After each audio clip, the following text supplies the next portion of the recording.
This type of refrigerator is used in blood banks to store blood bags.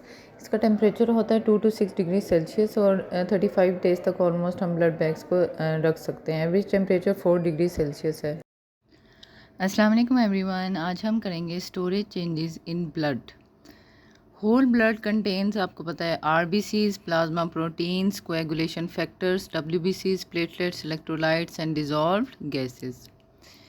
Additives to the donated whole blood are aimed at prolonging the shelf life before transfusion and minimize degradation of blood products during storage. अब जो हम anticoagulants और जो चीज़ें use करते हैं store करने के लिए ब्लड, उसका यही पर्पस होता है ना कि ये हम ज़्यादा देर तक उसको सेव कर सकें ब्लड को, क्योंकि कई बार जिस तरह यहाँ पे हमारे पास गायनोकोलॉजिकल पेशेंट्स होते हैं और बिफोर सर्जरी हम उनका ब्लड जो है वो रखवा लेते हैं कि भी किसी भी टाइम ब्लड की ज़रूरत पड़ सकती है। इसी तरह ऑटोलोगस होता है जिसमें पेशेंट ही अपना ब्लड पहले दे देता है और फिर वही उसको लगता है, तो हमें कुछ टाइम जो है वो स्टोर करना पड़ता है, तो कोई ब्लड को हार्मफुल बैक्टीरिया ना उसमें पाइल अप हो जाए और जो है हमने उसको स्टोर करना होता है, तो उसके लिए हम ये करते हैं। कलेक्शन पे आ जाएं। 400 to 480 ml of blood is taken. ठीक है, इतना हम लेते हैं ब्लड बैग में विथ 63 ml ऑफ एंटीकोएगुलेंट, और इसमें 63 ml एंटीकोएगुलेंट होता है। Citrate combines with calcium and anticoagulates the blood. अब वो जो सिट्रेट होता है, जो हमने एंटीकोएगुलेंट डाला होता है, वो कंबाइन करता है कैल्शियम के साथ और एंटीकोएगुलेट कर देता है ब्लड को कि वो कोएगुलेट ना कर सके, जम ना सके। क्राइटेरिया क्या है? Minimum acceptable survival rate is 70% survival of transfused RBCs at 24 hours after transfusion. जो मिनिमम एक्सेप्टेबल सर्वाइवल रेट होता है वो 70% होता है सर्वाइवल ऑफ ट्रांसफ्यूज्ड आरबीसीज। ठीक है, 24 आवर्स पे at 24 hours after transfusion. Blood CPD blood has 70% survival when store for 35 days at 4 degree Celsius. जो CPD होता है उसका 70% सर्वाइवल होता है 35 डेज़ के लिए 4 डिग्री सेल्सियस पे, कि आप उसको स्टोर कर सकते हैं। मेथड्स ऑफ प्रेजर्वेशन क्या है? Addition of preservative solution at the time of collection. Preservative solution आप जो है वो उसमें ऐड कर दें।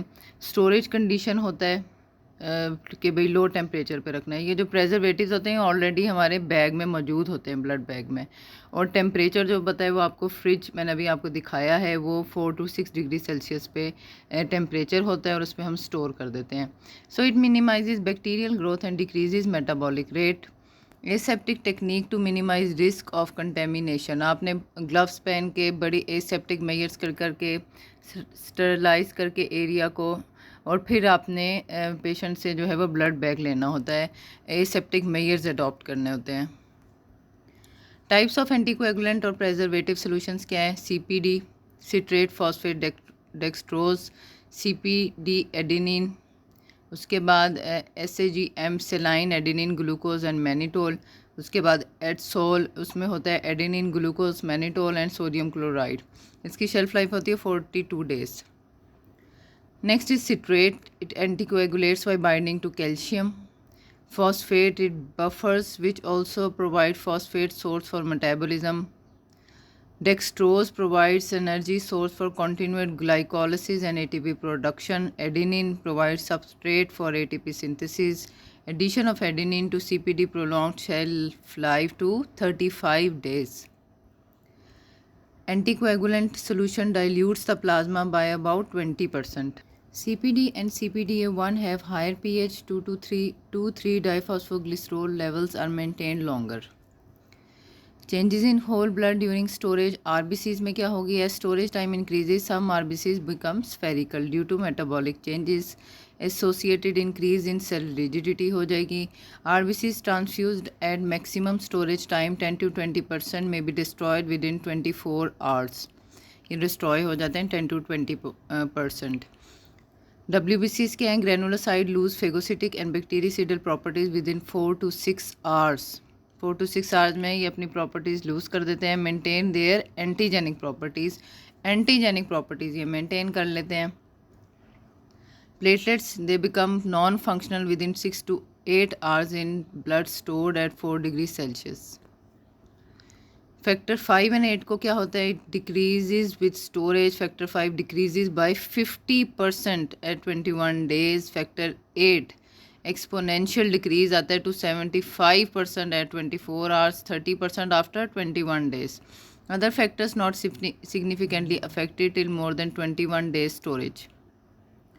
Normal hemostasis required factor 5 at 5 to 20% of normal level, factor 8 at 35% of normal level. Following massive transfusion, coagulopathy due to dilutional thrombocytopenia usually occur before coagulopathy due to coagulation factor deficiency. जब भी आप massive transfusion करते हैं patient को, तो अब आपने इतना ज़्यादा ब्लड ट्रांसफ्यूज़ किया तो कोएगुलोपैथी हो जाती है, क्योंकि आपने इतना ज़्यादा कर दिया, बॉडी में ऐड हो गया, तो प्लेटलेट जो है वो डिक्रीज़ हो जाएंगे, डाइल्यूशनल फैक्टर इन्वॉल्व हो जाएगा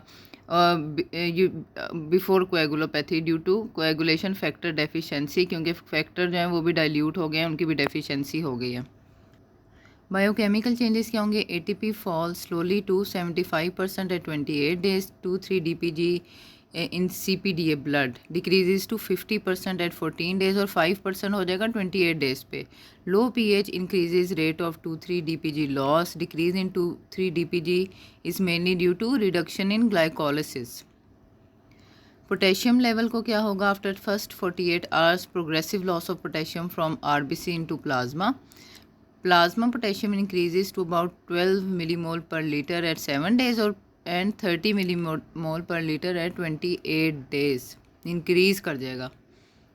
High potassium does not normally cause problem because restoration of RBC metabolic activity हो जाएगी, रीअपटेक ऑफ पोटेशियम होगा, एलिवेटेड कैटेकोलामीन होगा पेशेंट में, सो इंक्रीज सेलुलर अपटेक हो जाएगा पोटेशियम का, थोड़ा डाइल्यूशनल इफेक्ट हो जाएगा और स्लो ट्रांसफ्यूजन प्रोसेस होगा।